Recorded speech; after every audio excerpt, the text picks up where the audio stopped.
dia a todos. Queremos aqui começar mais um seminário Economia e Defesa da Concorrência.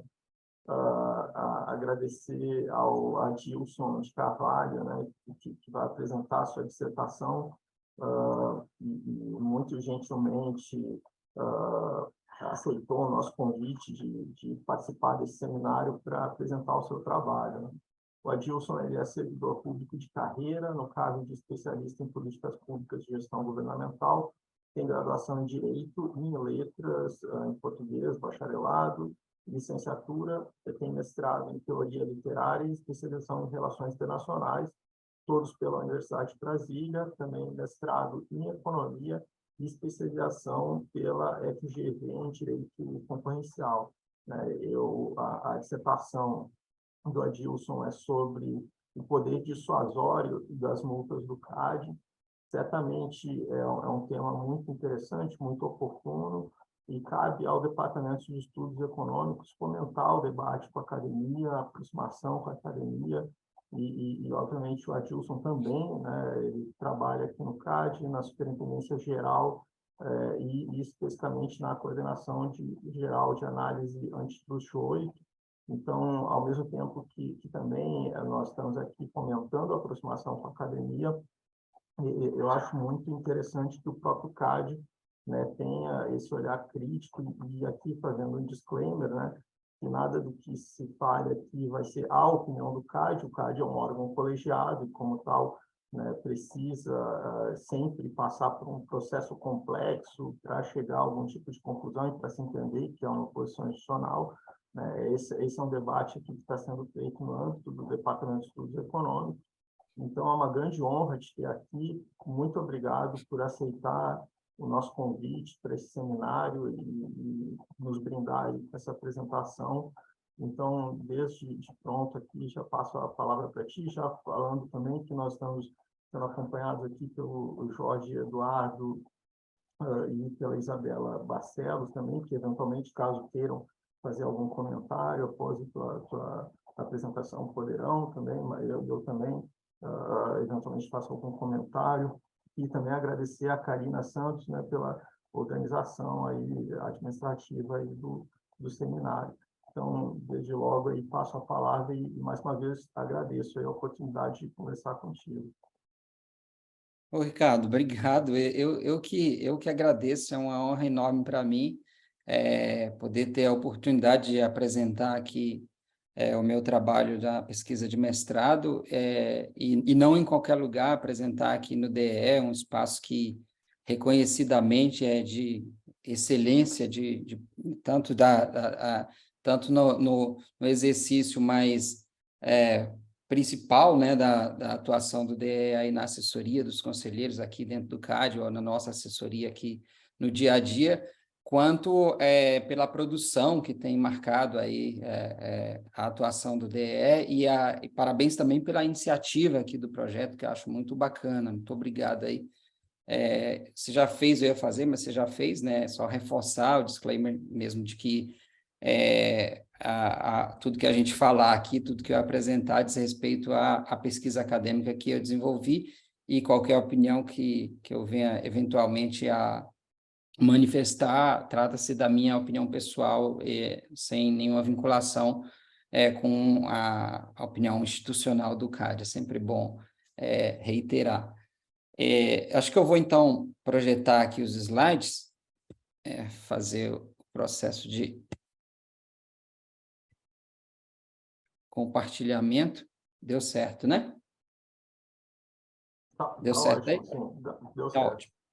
Tá ótimo, então. Bom, trata-se, então, do resumo aqui, tentar fazer um resumo da minha pesquisa de mestrado desenvolvido e defendido no ano de 2022 pela Fundação Getúlio Vargas, cujo tema se resume nesse título aí, uma tentativa, uma aproximação singela do tema, uma tentativa de olhar e mensurar de alguma maneira em que medida as multas aplicadas pelo CAD ao longo dos anos para casos de cartel tem ou não tem, a partir da literatura que eu estou utilizando, teria ou não poder dissuasório.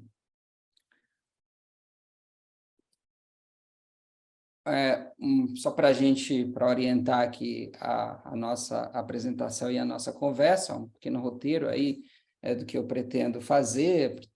Primeiro, apresentar com mais detalhe a minha pergunta de pesquisa, o que foi a minha pesquisa, dar algumas pinceladas aí sobre as teorias que fundamentam, né, o estudo, que é basicamente teoria econômica dos delitos e das penas, apresentar a base de dados que eu montei, e aí a aplicação dos modelos e os resultados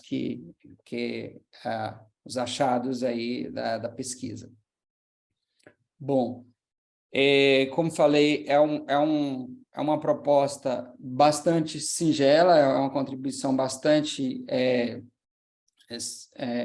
simples, mas que eu acho que pode ser de alguma relevância no sentido de trazer para o debate sobre um debate que tem sido reiteradamente travado nas discussões dos julgamentos do CAD, que é o debate sobre o cálculo de vantagem auferida. Então, a ideia aqui é apresentar um olhar da economia, uma perspectiva do pensamento dentro da pesquisa econômica, e que possa trazer alguma objetividade, algum caminho para a objetivação aí dessa discussão. Então, basicamente, o que eu vou fazer é analisar as multas pecuniárias aplicadas pelo CAD ao longo de todo o período de existência, as multas que eu consegui, alíquotas que estavam disponíveis, né, que vai de 2012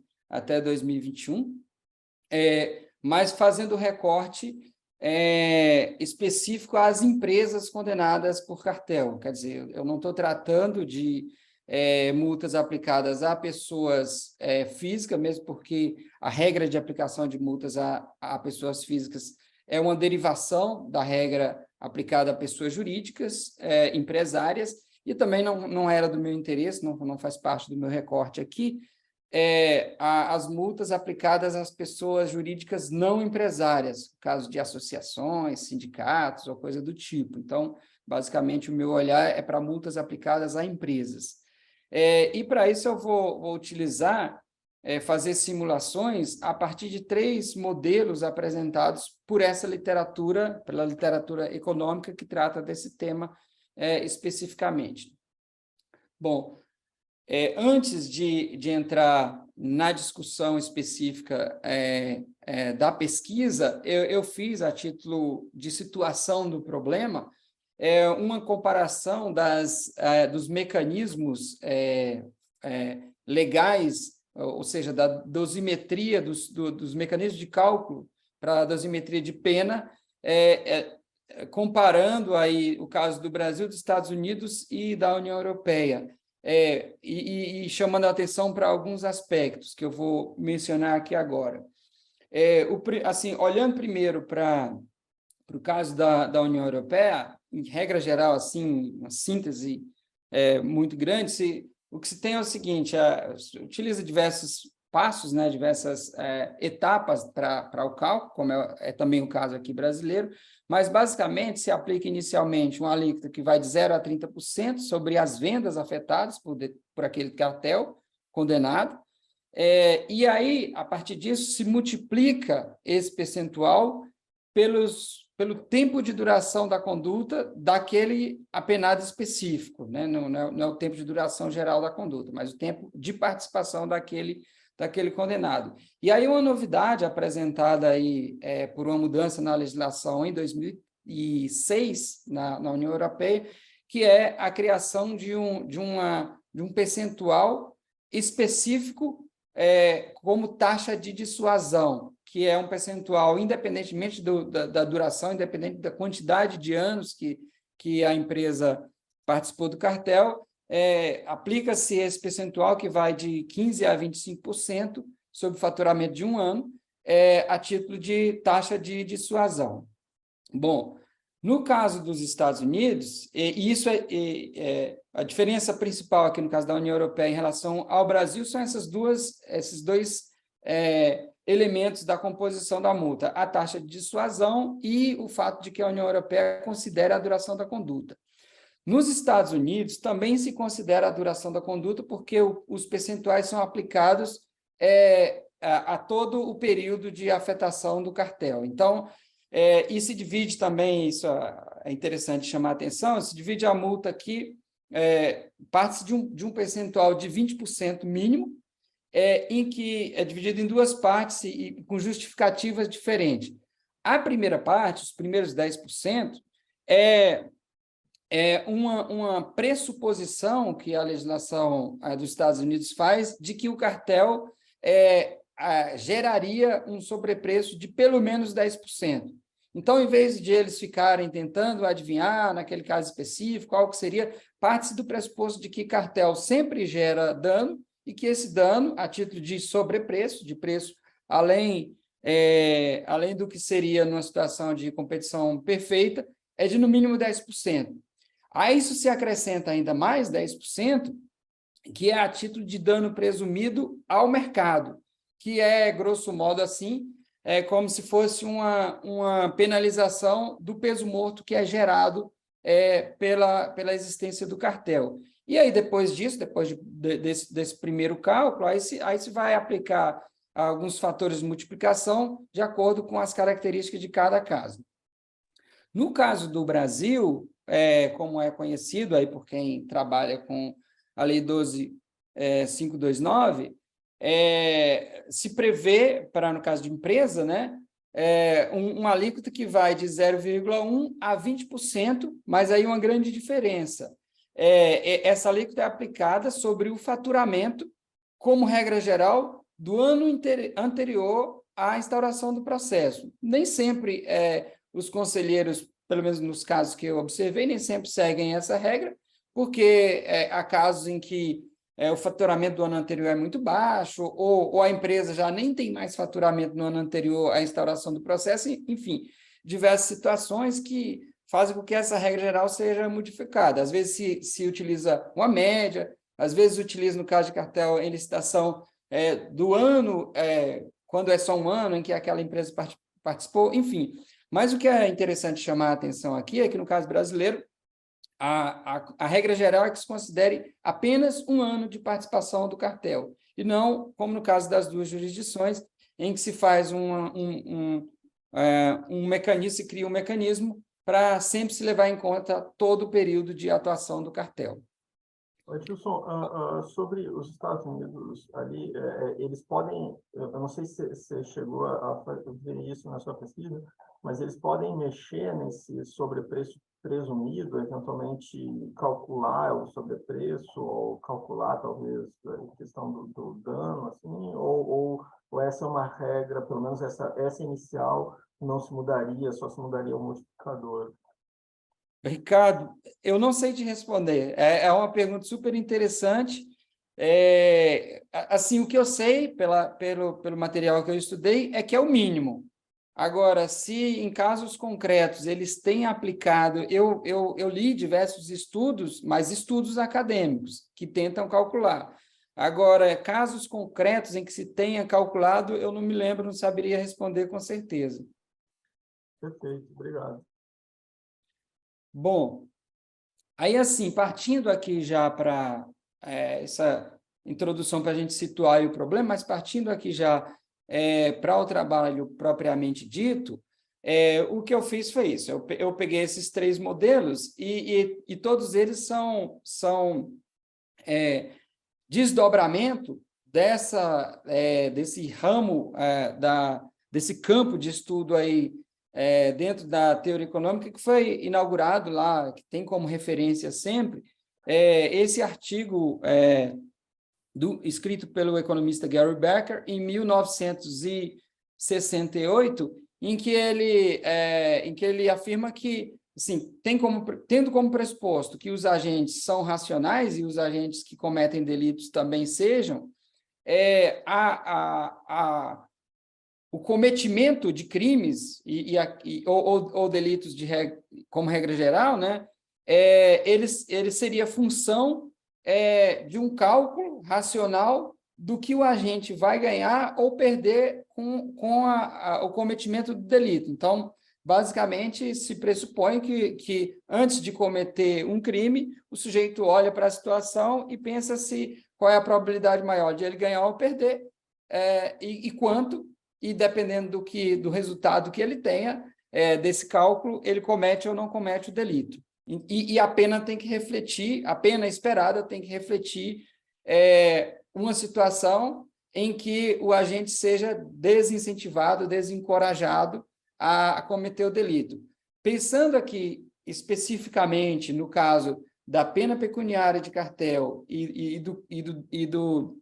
da conduta de cartel, a ideia aqui que está resumida nessa formulação última aqui é que o ganho esperado, ele precisa, para que o agente cometa o delito, ele precisa ser maior do que a multa esperada. E a multa esperada, por sua vez, é função do ganho que ele vai ter, dessa fórmula aí geral, que divide o ganho, que muitas vezes coincide com o dano, divide pela probabilidade do sujeito ser. Eu dividi aqui, a fórmula do Gary Beck é apenas uma letra, uma variável, eu dividi em duas, mas que, no fim das contas, é a possibilidade dele ser detectado pelo Estado e, uma vez detectado, que ele seja punido. Por isso, eu dividi aqui em duas partes. O alfa é a probabilidade de detecção e o beta é a probabilidade de ser condenado efetivamente, porque, obviamente, nem todos os que são detectados são efetivamente condenados por razões várias processuais aí. Mas a referência básica da formulação é essa. Bom, a ideia que aparece nas discussões aqui de análise econômica do direito é que, assim, você precisa pensar, pensa-se a funcionalidade das multas pelo menos em duas vertentes aqui. Uma, que é o caráter apenas restitutivo de uma determinada sanção, e a gente tem exemplos na legislação brasileira em que explicitamente se tem como objetivo apenas restituir o dano que foi causado, que é a lógica da reparação civil, né?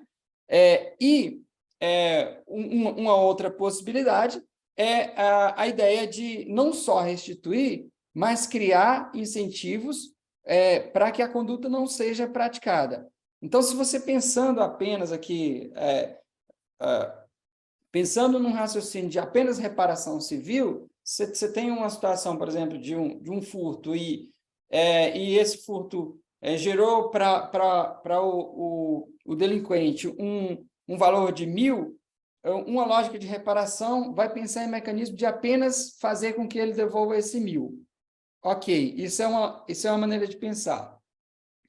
No caso das teorias que são apresentadas aqui, trabalha com a ideia, então, de dissuasão. E diz o seguinte, olha, é preciso acrescentar um elemento a mais aí, precisa acrescentar um elemento que vá além da reparação. Porque se você tiver uma situação em que a pena esperada seja apenas a reparação, dependendo da situação, e a gente pode pensar situações de cartel sob essa ótica, sempre vai valer a pena, a não ser que você tenha uma situação em que você tenha como expectativa 100% de certeza de que você vai ser condenado. Aí você empata.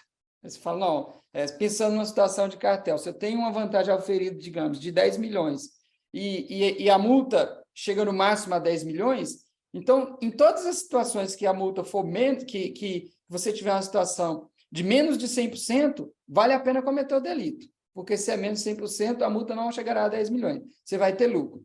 Então, a ideia aqui é que você desenhe mecanismos de pena que vá além da ideia de reparação. E no caso aqui, no caso da legislação brasileira, a gente até tem porque a gente tem as situações de o cartel é um crime, isso pode levar à prisão, e a multa, e o CAD, a legislação do CAD permite isso, a multa não precisa ter como teto o valor da vantagem efetivamente auferida. O que diz a legislação é que isso seria o piso, é o mínimo que a racionalidade da multa precisa ter.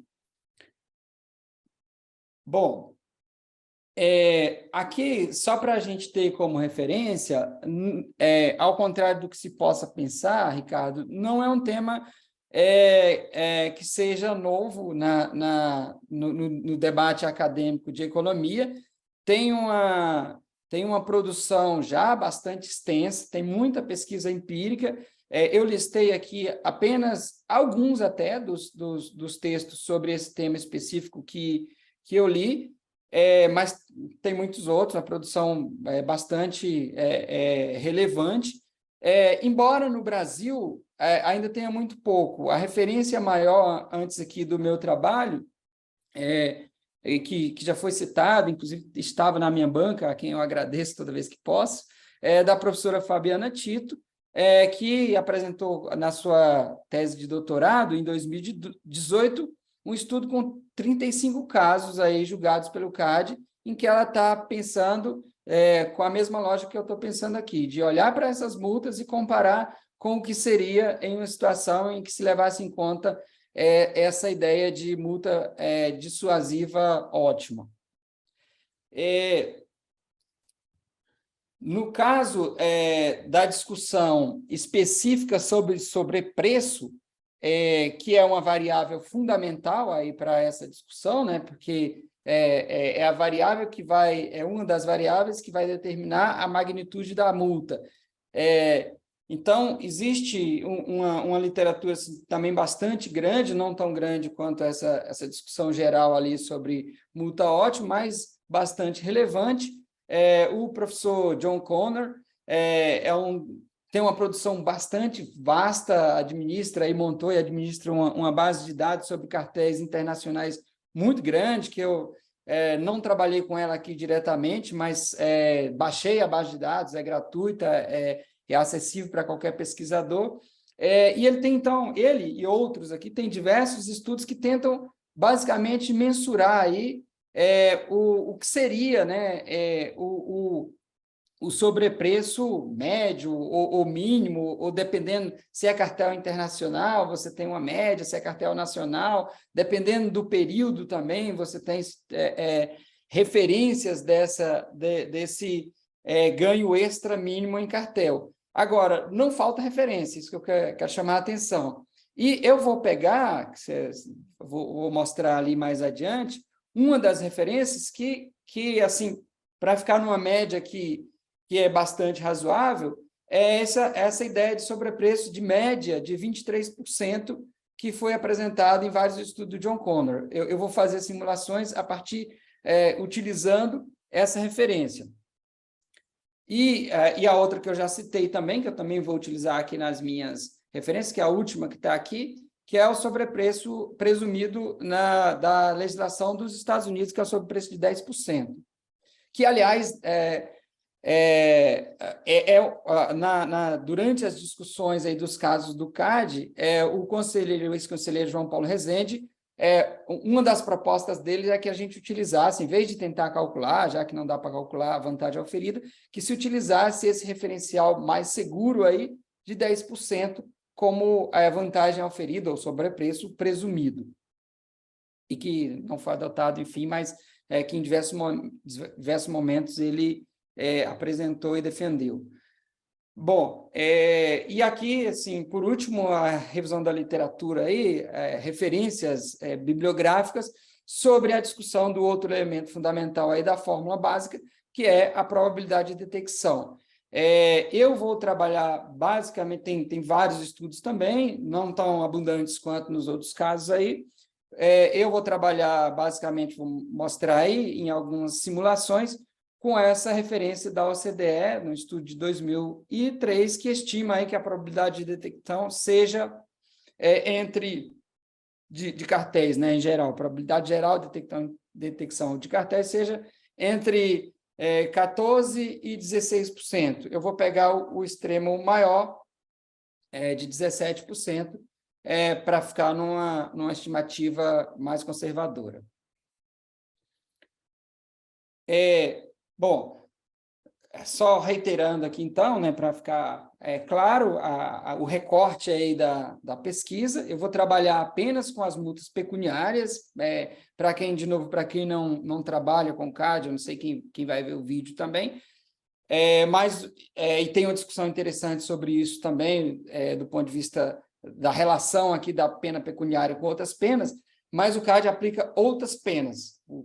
Além das multas pecuniárias, o próprio CAD aplica outras penas não pecuniárias, e como cartel também é um crime, as pessoas também podem ser condenadas a pena de prisão pela prática de cartel. Então, existem essas outras vertentes aí no sistema de penalização de cartel aqui no Brasil, mas me interessa apenas as penas pecuniárias, e as penas pecuniárias, como eu falei, apenas aquelas aplicadas às empresas. Não me interessa, não foi objeto do meu estudo aqui, as penas a pessoas físicas, e nem as penas pecuniárias aplicadas a quem não exerce atividade empresária. Bom, aí um panorama geral aqui da base de dados, né? Eu trabalhei com 270, inicialmente, né? Eu parti de 270 casos, 270 processos, né? Cada processo tem vários representados, vários réus, né? Por assim dizer. E aí fui fazendo os filtros a partir do objetivo específico aqui da minha pesquisa e do que era possível acessar dados. Então, desses 270 casos, havia 2.547 decisões de aplicação de multa. Só que nem todos esses foram condenados. Alguns, por razões várias, ou foram absolvidos, ou houve prescrição, ou, enfim, ou o sujeito morreu no meio do processo. Várias situações não receberam a condenação do CAD. Desses 2.547, apenas 1.073 foram condenações. Dessas condenações, como só me interessava pessoas jurídicas, o número caiu para 626. Como só me interessava empresas, o número caiu de novo para 438, então eu tenho uma base que, com 438 decisões do CAD de condenações de aplicação de multa pecuniária a empresas. Como eu precisava saber qual a alíquota que foi aplicada para a partir daí fazer essa engenharia reversa, né, de obter a partir da alíquota aplicada e da multa, obter a base de cálculo, e esse dado nem sempre ele é disponível, eu tive que ir de processo a processo para olhar quando ele era disponível e fazer o registro. Então, as 438 decisões caíram para 209. E aí é isso, o final é isso. São 153 processos, é um número assim, ainda bastante abrangente, né? Julgados entre 2012 a 2021, sendo que eu tenho informações de alíquota de 209 casos de aplicação e tenho informações do valor da multa de 438 casos, de 438 situações. Não caso, quando eu digo caso, não estou falando processo, estou falando réus, né, condenados, né, representados. Bom, ainda assim, só para ter uma visão mais descritiva, né, de estatística descritiva aqui do que são essas multas, tendo por base aqui as 438, assim, dá para ver visualmente aí que a maioria delas aí se encontra aí no patamar entre 1 a 10 milhões e a maioria abaixo desse valor. Aqui, na próxima página, a gente vê isso de modo mais detalhado, mostra assim que 95,6% dessas multas, dessa lista de multas, eles são multas abaixo de 50 milhões. Então, você tem situações completamente fora da curva, por exemplo, o cartel do cimento, em que a gente aplicou no total ali multa de mais de 3 bilhões. Isso foi um caso em 2014. Mas está longe aí da média e mais longe ainda da mediana, né? Eu até coloquei aqui a média, a multa média é de 12 milhões, tá perto daqueles 10 milhões que a gente mostrou ali, mas a multa mediana é de 1,2 milhões. Então, para ter uma ideia de qual é o perfil aqui, qual é o padrão aí de multa do CAD em termos de magnitude, em termos de tamanho da multa, né? A alíquota média. Pois não, Ricardo? Desculpa, mas você selecionou casos de todos os tipos de conduta ou mais Só de cartel? cartel. Só cartel. Aqui é só cartel. Eu esqueci de falar, na montagem da base de dados, eu já excluí outras condutas e já excluí outras multas também que sejam processuais. Por exemplo, a multa de APAC, a multa de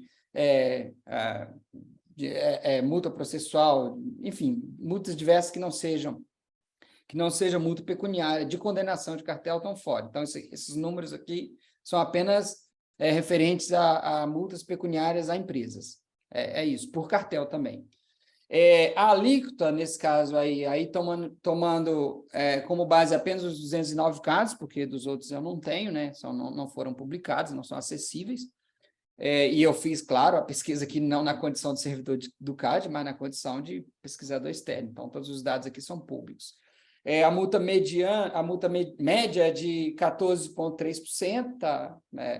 75% ali da multa da alíquota máxima, que é de 20%, e a multa mediana está bem próxima aí também, em 15%.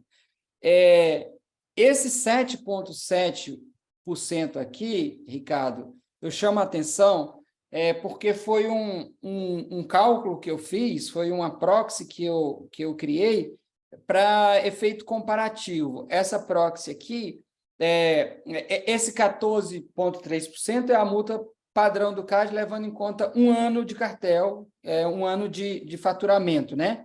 Que é o padrão das decisões do CAD. E aí, para eu ter um objeto de comparação mais fidedigno e mais próximo até das outras jurisdições, eu criei esse indicador aqui, que ele, como eu tenho também informações sobre a duração do cartel, de cada um dos cartéis, então eu pego essa duração e faço ali, eu pressuponho que o sujeito participou de todos os anos do cartel, que todos participaram de todos os anos, é importante deixar claro isso, né?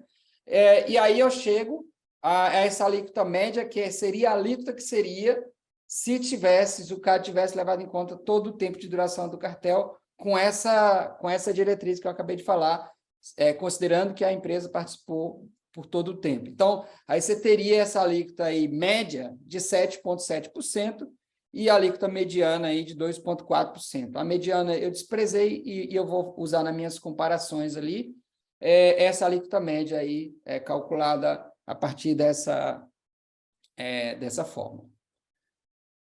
Bom, antes de entrar nos modelos, só chamar a atenção aqui para essas, lembrando de novo ali da equação básica, né?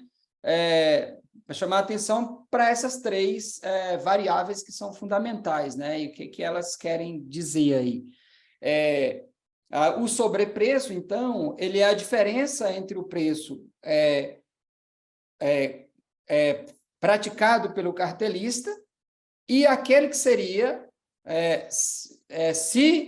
caso você tivesse uma situação de mercado competitivo, né? A gente nunca tem esse contrafactual, né? Porque a gente, quando a gente analisa, é porque existiu o cartel, mas teoricamente é isso aí. O sobrepreço, teoricamente, é essa diferença entre o valor cobrado e o valor que se cobraria caso não existisse o cartel. E aí, uma das referências que eu vou trabalhar é essa referência do Cono de 23%. A probabilidade de detecção, que é o alfa da equação do Becker, é a probabilidade de um cartel ser descoberto pelas autoridades. Então, uma das referências que eu vou utilizar também, às vezes eu vou utilizar 100%, mas quando eu vou utilizar essa da OCDE, que é de 17%. E a probabilidade de condenação é a ideia de que nem todos nem todos os que são processados por cartel são condenados. Eu vou, inclusive, em algumas simulações, utilizar um outro parâmetro aqui que eu mesmo criei, que é esse 42,12%, que é ali a razão entre os processados e os condenados, dentro desse universo aqui que eu estou estudando. Então, dentro desse universo aqui, os que chegaram, os que foram para o tribunal e os que o CAD aplicou efetivamente a multa, esse percentual é de 42%. Em algumas simulações, eu vou fazer essa montagem aqui e juntar os dois para criar cenários aqui, porque a ideia do trabalho é criar cenários e ir comparando com a situação efetiva.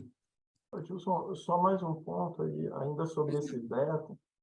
Claro que eventualmente aí a gente precisa utilizar um parâmetro, uma proxy aí, em toda a sua tese, a sua dissertação, você usa um range ali, né, de cenários e etc.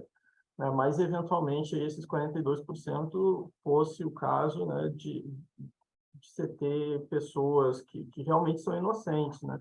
Então, não seria o beta, tipo, uma probabilidade de, dado que você não é inocente, ser condenado, e se esse é o caso, pô, eventualmente esse beta aí também possa ser um pouco calibrado, assim, né? Mas desculpa aí, é só uma ponderação, claro que eu disse que a gente ia Não, fazer ao final aí, perfeito. né? Mas eu tô no meio aí da apresentação, te interrompendo. Não, tranquilo, Ricardo, perfeito. E a sua ponderação é muito pertinente mesmo. Concordo, assim, poderia ser um outro desenho, você poderia ter criado uma outra.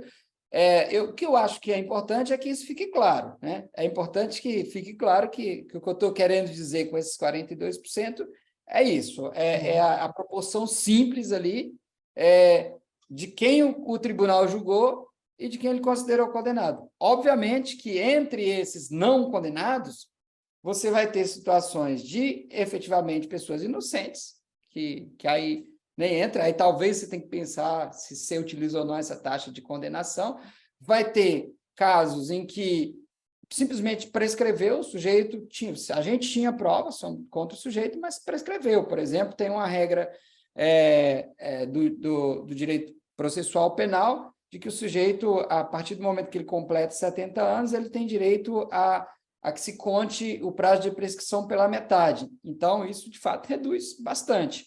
Então, não é porque a gente não tinha prova, a gente condenou porque não poderia. E vários casos, que eu tenho várias situações de processo que eu mesmo tenho tocado aqui, que o sujeito falece no meio do processo. Então, você nunca vai saber se ele, de fato, era condenado. Então, você teria, talvez, que tirar, ou tirar alguns grupos do cálculo dessa proxy. Eu não fiz isso, mas o que eu acho relevante, mas acho importante deixar claro que eu não fiz e o que eu fiz também. Bom, aí aqui, aplicando já os modelos, o primeiro modelo ele é praticamente uma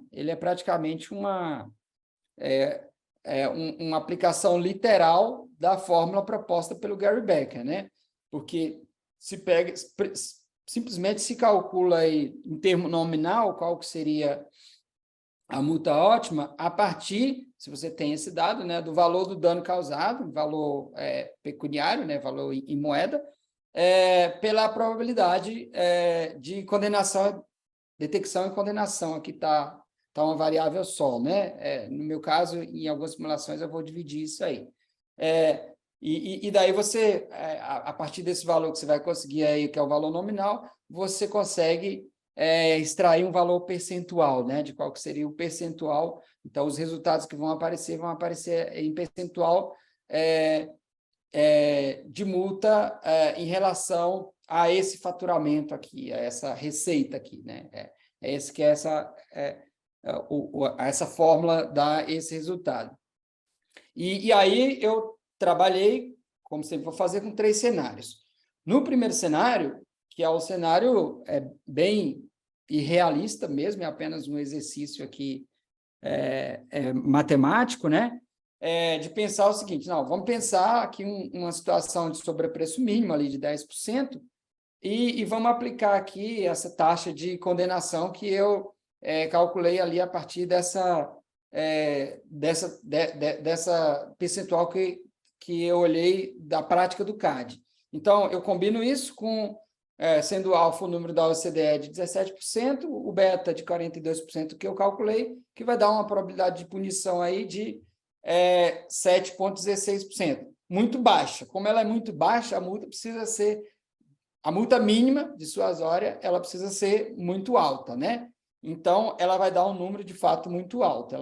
Ela seria 127% se você pegar todos os anos da conduta, ou 773% em média. Esse valor último aqui, Ricardo, é sempre a média, considerando as durações específicas de cada caso. Então, eu vou lá na base e tem uns que dura 3 anos, 5 anos, 7 anos, 10 anos e tal. Na média, seria essa alíquota aí. É, de fato, um cenário assim, bastante irreal. O segundo cenário, já nem tanto, porque daí eu pego o percentual para a variável sobrepreço, eu pego a referência do Conor, de 23%, que é bastante aceita, pelo menos na teoria econômica aqui, no debate econômico, né? É uma referência bastante sólida, e considero o alfa e beta como 100%. Quer dizer, esse cara ele vai ser identificado e ele vai ser condenado. Então, probabilidade de condenação de 100%.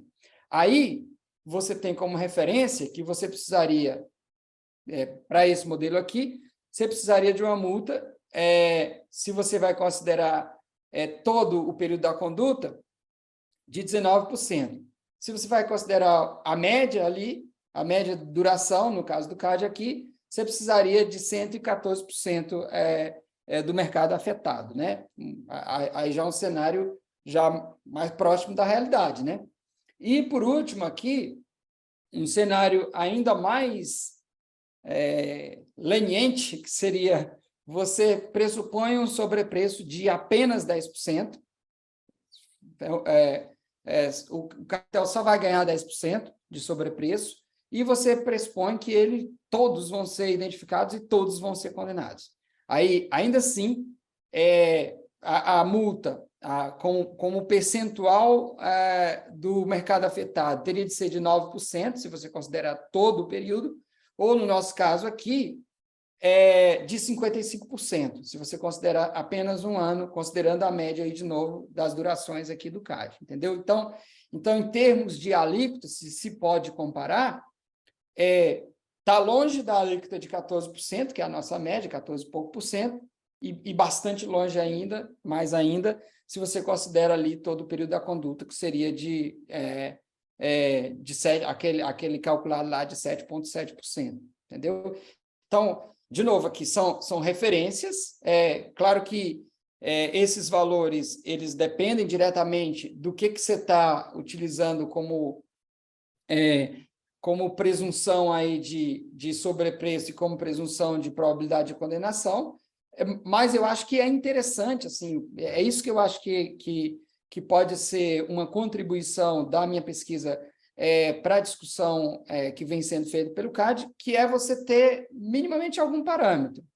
Sei lá, você pensa que você pode, de repente, uma vez que você calculou lá a multa, você vem para aqui e fala, bom, mas se fosse utilizar o modelo de multa ótimo, e aí você olha, está longe, está perto, como é que está? Seria interessante, eu acho que seria um exercício interessante de se fazer, né? Bom, o segundo modelo, a ideia era essa mesmo, de crescendo em sofisticação e abrangência, né?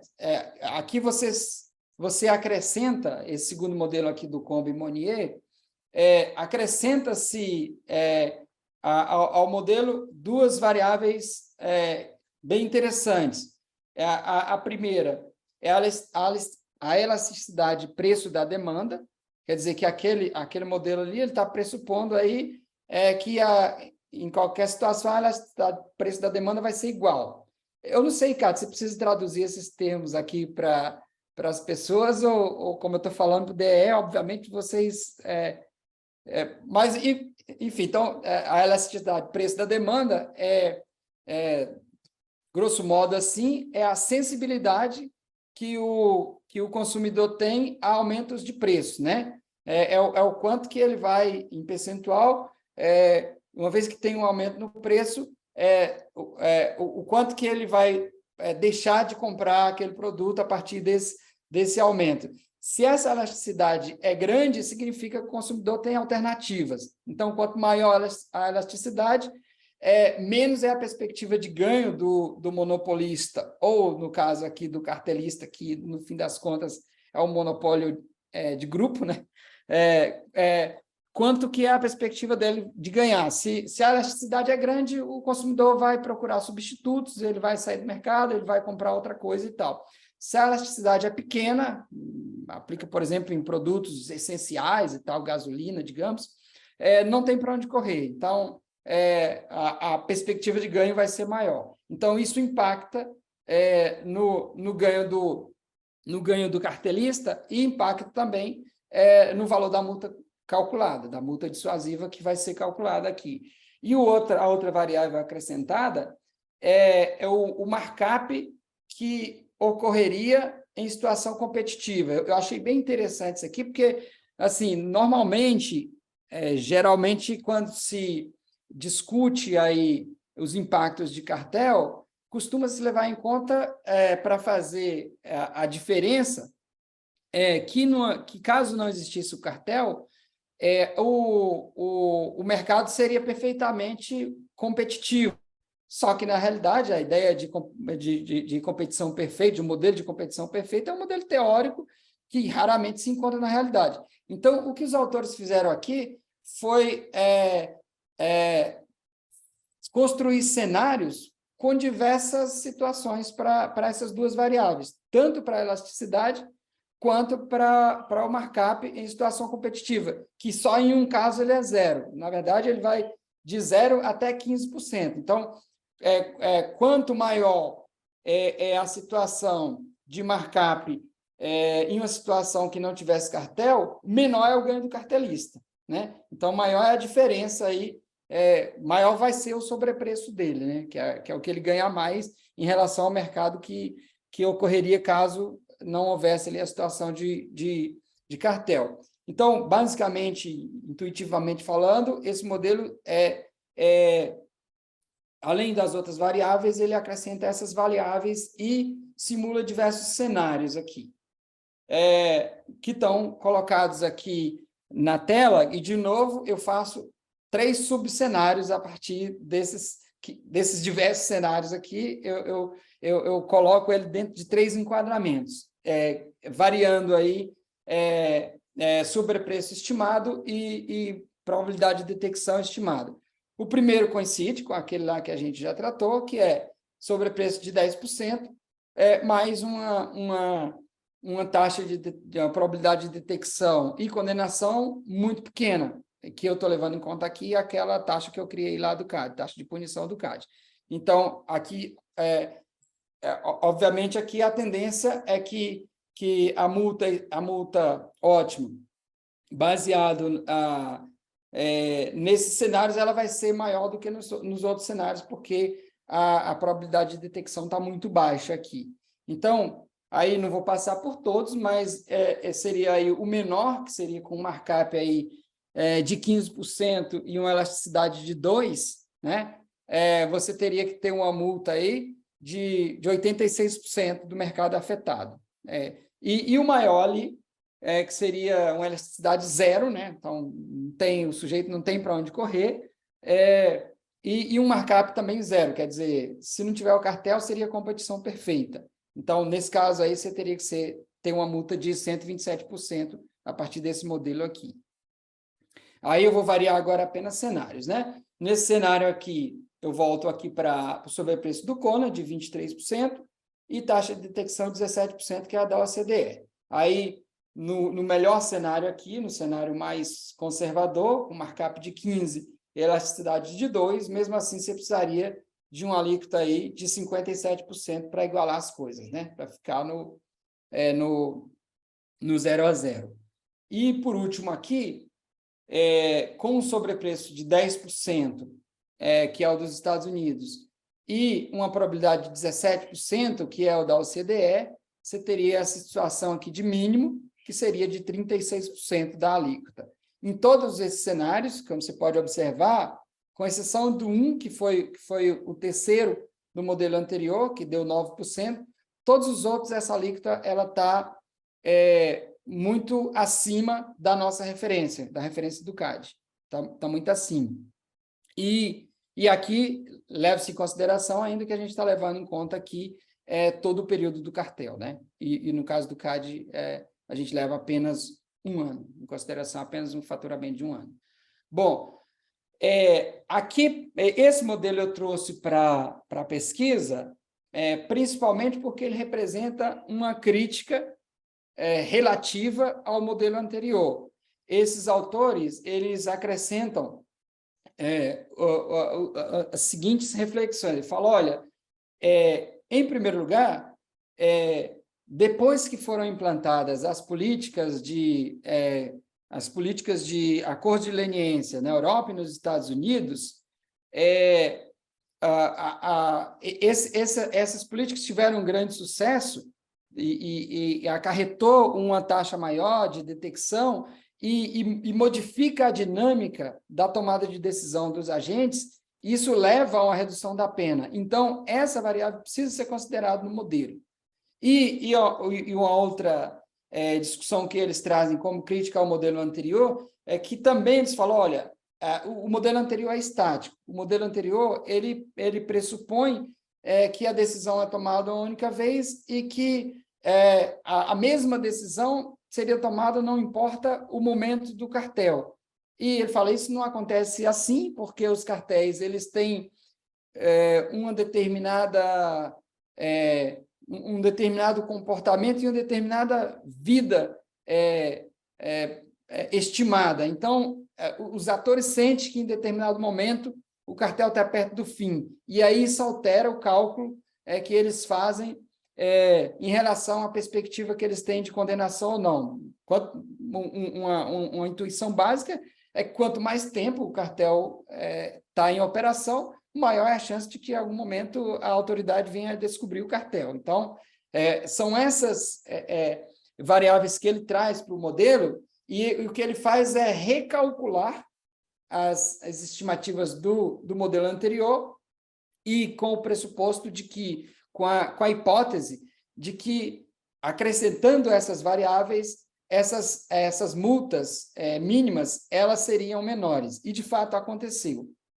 Aí eu apliquei, utilizando os mesmos parâmetros, no modelo anterior, e aí, de fato, eu vou até passar para a última tabela resumo, porque aí a gente tem o resumo das diferenças, né? No caso do primeiro cenário, a diferença foi de 20% a 29%, dependendo do subcenário, né? No cenário 2, lá, a diferença foi de 15% a 29% na alíquota, uma queda na alíquota de 15% a 29%, dependendo do subcenário, e no último cenário, a diferença foi de 9% a 14,5%. Então, de fato, esse modelo aqui, ele prevê multas menores do que aquele modelo e mantém essa abrangência de levar em consideração tanto a dinamicidade dos cartéis quanto a existência de programas de leniência. Isso está detalhado, não sei se você teve tempo de ler, Ricardo, todo o texto, mas está detalhado na dissertação, aqui trazendo apenas o resumo. A conclusão aqui de olhar esses três fórmulas, esses três modelos e todos esses cenários, eu trouxe para esse quadro aqui. Esse quadro é o resumão aqui. Eu deixei em amarelo aqui esse aqui, porque de todos os cenários e subcenários, quando se compara a partir desses parâmetros e desses modelos com a prática aplicada pelo CAD e comparando alíquotas, que eu sei das limitações, mas é a proposta aqui, você tem que ir apenas em um caso, em apenas um subcaso, que é esse aqui, a alíquota é menor do que a alíquota, a média da alíquota que é aplicada pelo CAD, que é de 14%.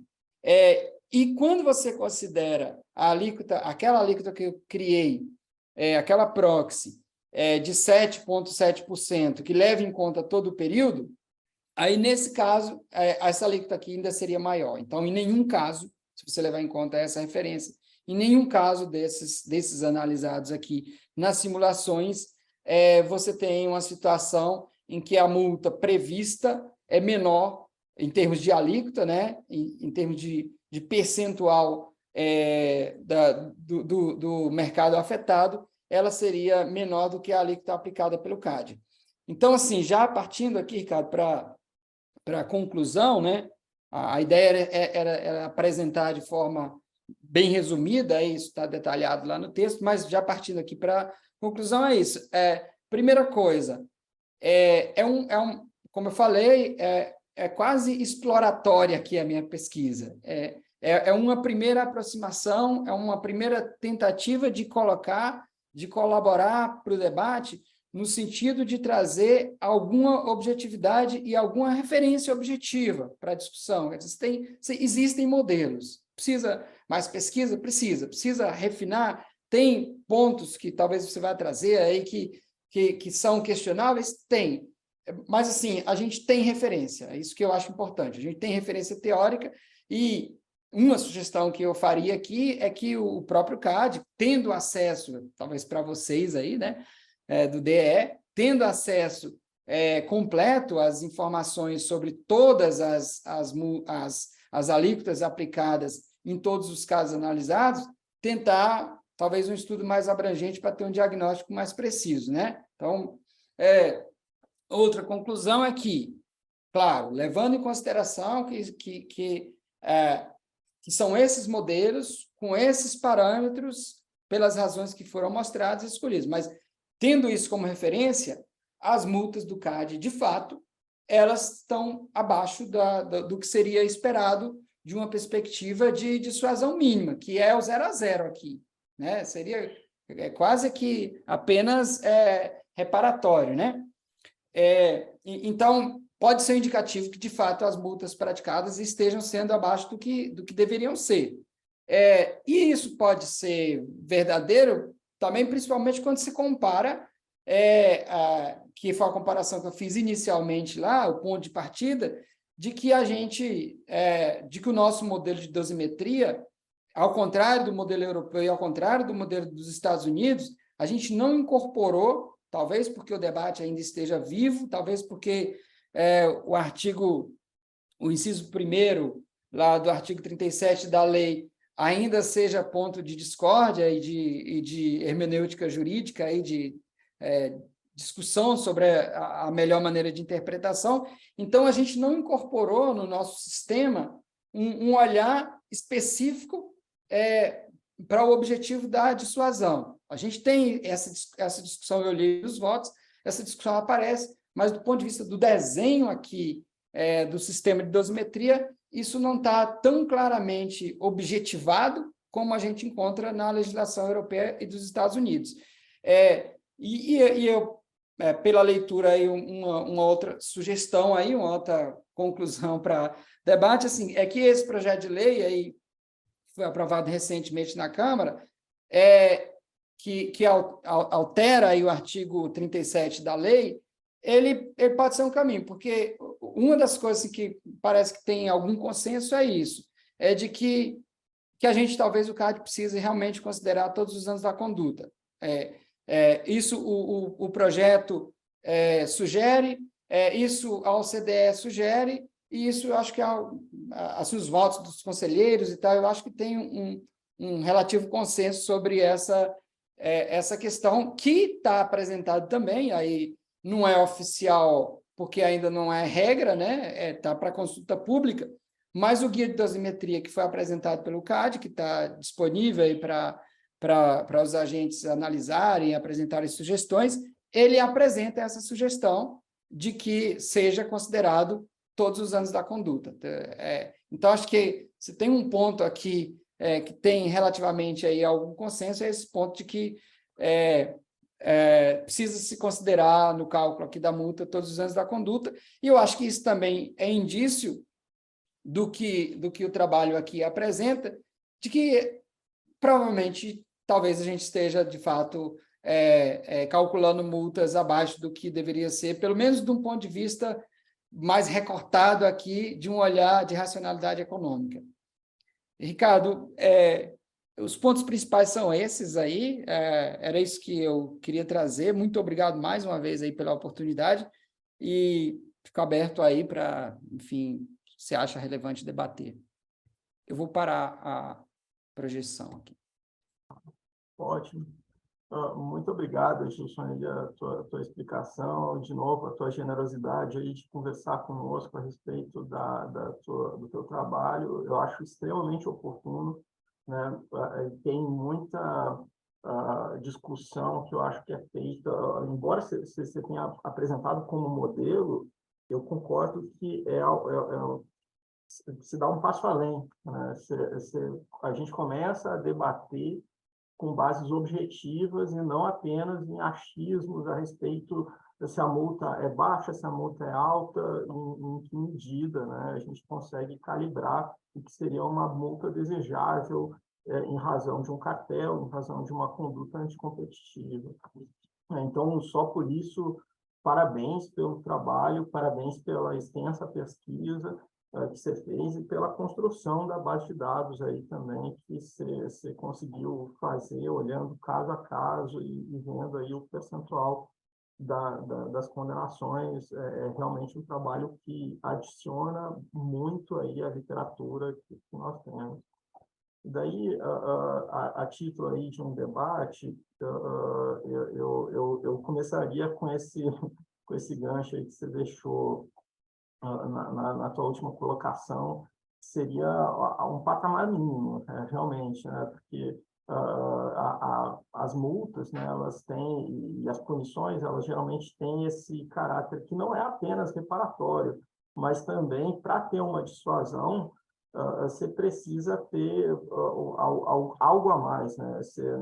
Quando você rouba algum objeto ou alguma coisa, simplesmente devolver esse objeto pode não retirar, né, ou não punir de forma devida quem fez esse ilícito, né? Então, e até porque no Brasil, daí talvez esse seja um fator a ser considerado numa melhoria do modelo, né? O tempo do processo administrativo, o tempo do processo judicial, eles são substantivos, né? Ainda se discute cartéis que aconteceram há 20 anos atrás e que o CAD puniu há 20 anos atrás, né? Então, teve uma discussão com o Schwartz sobre o valor presente da sanção esperada. Eventualmente, se a pessoa sabe que o processo judicial e o processo administrativo demora tanto, né, isso pode talvez ser considerado numa discussão também de multa ótima, porque descontar tudo isso e trazer a valor presente a multa, isso tende a diminuir o valor da multa também, né? De Dependendo do outro caso, lado, pode se tornar irrisória, né? exatamente. Então, se você tiver isso, claro, que depende aí também do judiciário, depende do CAD, depende de uma série de outras questões, assim, né? Então, e de outro lado, quando a gente está debatendo ali o alfa e o beta, né, quando a gente vê, no limite, se o Estado fosse extremamente eficiente, né, a gente teria 100% ali e a gente conseguiria pegar o dano, né, conseguir reparar o dano imediatamente, né, e, inclusive partindo do pressuposto que a gente teria um tempo zero aí para essa reparação. Mas um contra-argumento que alguém poderia dizer é se alfas muito altos e betas muito altos, né, seriam culpas do Estado. Então, por que o agente estaria sendo punido por um Estado ineficiente? Talvez não pune da maneira adequada, com o tempo adequado, e não consegue fazer o screening adequado né, de condutas. De novo, não estou dizendo que eu concordo com isso, assim, eu estou dizendo que, eventualmente, esse possa ser um argumento para dizer que o que é ótimo ou não, né?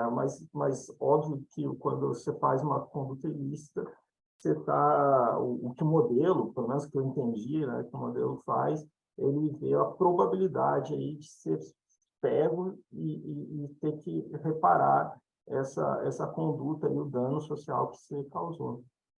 Mas, de outro lado, a gente também vê uma discussão no judiciário de algumas pessoas dizendo que multas muito altas eventualmente podem quebrar a empresa e podem, talvez, aí gerar concentração de mercado e gerar uma série de problemas, o que também eu acho que tem alternativas, né? Porque os acionistas, por muitos anos, ganham todo esse sobrepreço, né? E daí, além do fato da multa do CAD ser limitada, né, em 20%, né? Mas eles dizem que, eventualmente, multas muito altas podem viabilizar a empresa e gerar um prejuízo ao mercado, né?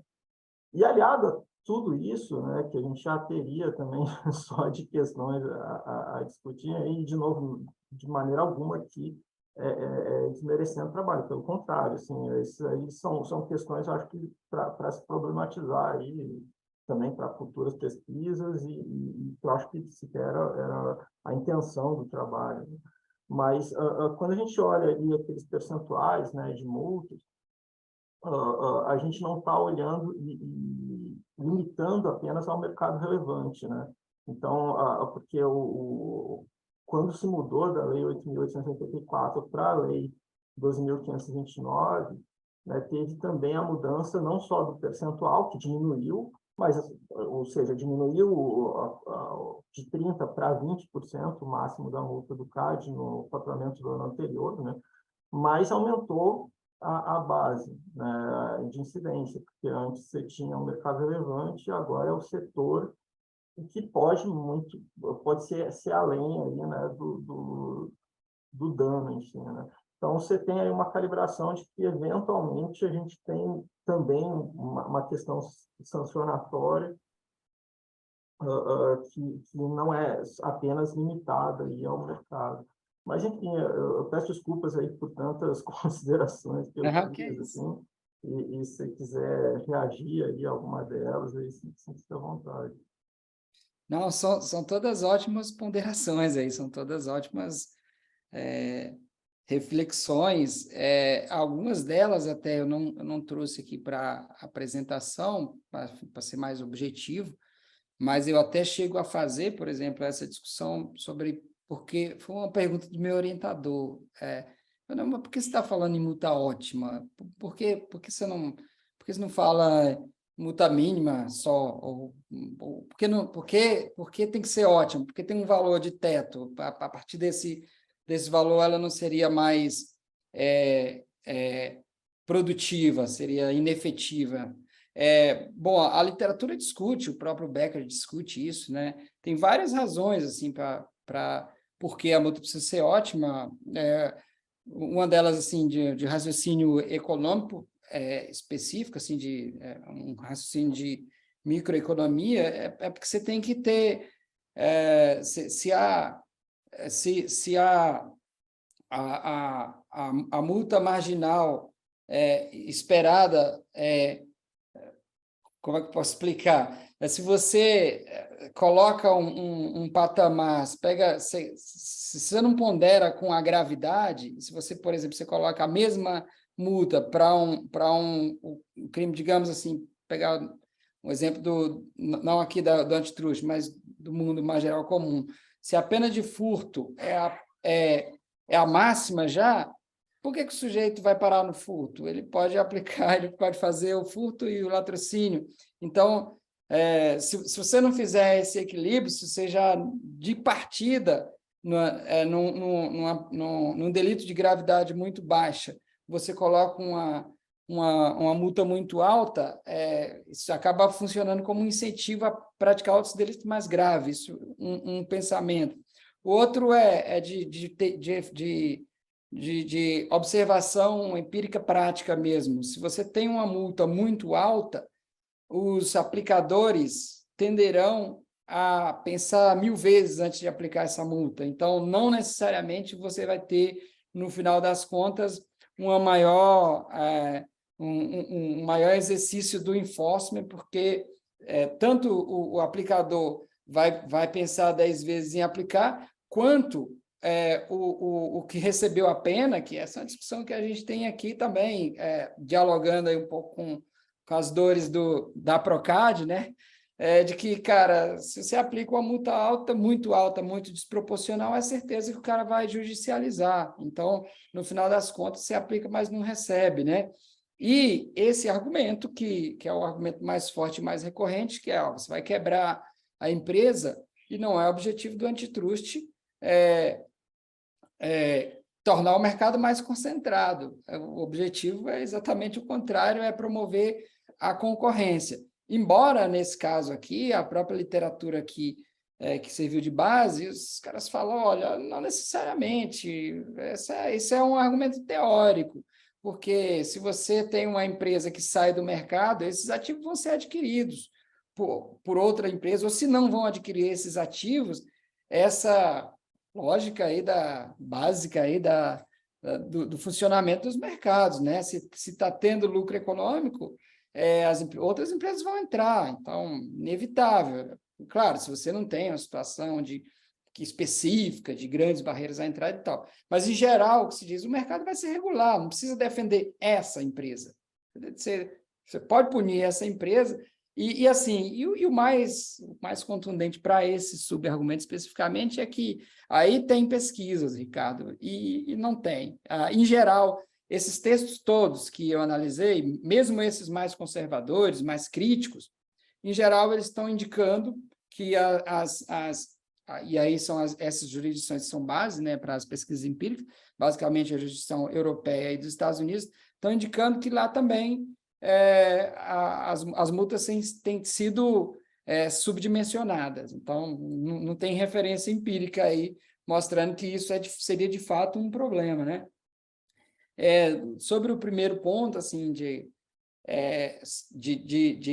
esse cálculo aqui, ou a gente está pensando aqui na referência de multa mínima, é exatamente isso mesmo, assim, é o mínimo para que fique no 0 a 0, porque a ideia que a gente está calculando aqui é uma referência como um patamar de piso, porque que a gente falou, se a gente olha e ele faz o cálculo e a penalidade pecuniária esperada e acrescenta ainda a variável do diferimento no tempo, quando você traz isso para valor presente e ele olha e fala, eu não estou dizendo que isso está acontecendo, mas é possível que aconteça. Ele olha e fala, não, vale a pena, porque, cara, eu vou... Agora, tem outros gastos, assim, tem que ser, como você falou, tem que sofisticar, tem que customizar o raciocínio para o caso específico do CAD e o caso específico do Brasil, porque esse sujeito processado, ele vai ter dano de imagem, ele vai ter alguma coisa de dano de imagem, ele vai ter custos processuais que não são baratos no Brasil. Então, isso não está na conta também, né? Isso não está na conta. E, importante também, assim, eu estou olhando para um segmento, para uma parte, para uma fração do sistema de penalização de cartel no Brasil, que é um sistema que dialoga e que, pelo menos, aí você tem a atuação do CAD, que aplica a multa pecuniária e outras multas com prejuízos conversíveis em pecúnia, né? Mas você tem ainda assim, você tem a possibilidade para as pessoas físicas de serem condenadas à prisão, e uma coisa que eu dei uma olhada por alto nesses outros aspectos, né? Porque não era o foco da minha pesquisa, mas um outro aspecto que tende a ser relevante, que nos Estados Unidos é relevante, são as ações de reparação civil, né? Que, além de pagar aqui no CAD, você... E ainda você tem a reparação civil, e no caso, se pegar o caso da Lava Jato, por exemplo, você tem outros agentes governamentais, estatais, tutelando bens diferentes, mas que também podem gerar multas pecuniárias. O cara pode pagar no TCU, o cara pode pagar na CGU, o cara pode fazer acordo ou pagar na AGU, enfim, ou no judiciário, enfim. Então, assim, é um aspecto que para aplicação prática aqui no CAD, a gente precisa colocá-la dentro desse contexto. Por isso que eu reitero aqui que é uma agenda de pesquisa, né? É quase um insight, né? É quase uma sugestão de tema para que se seja observado. Obviamente, e não era esse o objetivo também da pesquisa, chegar aqui e cravar a multa do CAD é alta, a multa do CAD é baixa. Não era isso, mas eu acho que são temas interessantes que precisam ser pensados aí. Excelente, Edilson. Obrigado aí. Eu questiono aí se o Jorge ou a Isabela tem alguma consideração. Eu não tenho nenhuma pontuação específica, eu só achei o tema da pesquisa muito interessante, muito legal. Até eu mesmo estava lendo justamente mais ou menos sobre esse tema recentemente. Eu achei que você trouxe pontos muito, muito legais, muito importantes, mas é isso que eu queria só pontuar. Isabela? Não, perfeito, Adilson. A Obrigado aí. Isabela, é com o microfone. Desculpa. Tá. É que o microfone da Isabela não tá funcionando, daí ela vai falar pelo meu. Tá, ok. Eu achei... Oi, gente, vocês estão conseguindo me ouvir? Sim. Sim. Tá. Eu achei o tema da pesquisa muito interessante, assim, é uma área que eu não conhecia muito. Já tinha ouvido falar sobre a discussão, mas me acrescentou bastante, mas não tenho nenhuma consideração a fazer sobre o que foi apresentado. Muito legal. Isso é ótimo. Aí, Jorge, Isabela, mais e também agradecer a Karina também, né, pela a questão aí do seminário. Bom, em relação ao que falaste, eventualmente eu acho que ainda tem, mesmo que seja uma multa alta, eu acho que é algo que a gente não pode descartar e eventualmente pensar porque o fato de ter demorado anos, né, e talvez o CAD descobrir vários anos depois no cartel, né, é claro que talvez pagar em um ano só, talvez pese, mas eventualmente você pode pensar em um tipo de punição que seja diferida no tempo, assim, né, que é algo a ser pensado também quando a gente junta essa discussão de uma multa que possa ser mais alta, né?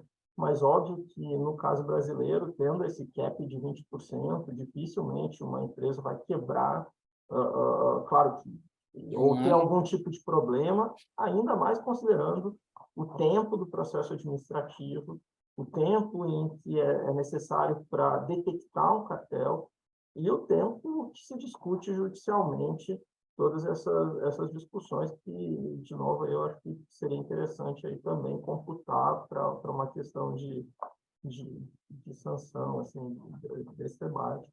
Mas, enfim, muito obrigado, Edilson. Desculpa aí qualquer questão aí técnica que a gente tenha tido aí no início. É isso. De novo, aí, te congratular aí pela pesquisa. Excelente. E muito obrigado. Oi, Ricardo, eu que agradeço em seu nome aí ao DEE pela oportunidade aí de falar sobre o trabalho, né? Fico à disposição, assim, se precisar, qualquer coisa, qualquer momento, a gente voltar a discutir, estou à disposição. Agradeço infinitamente. Tá ótimo. Obrigado. Até mais. Até mais.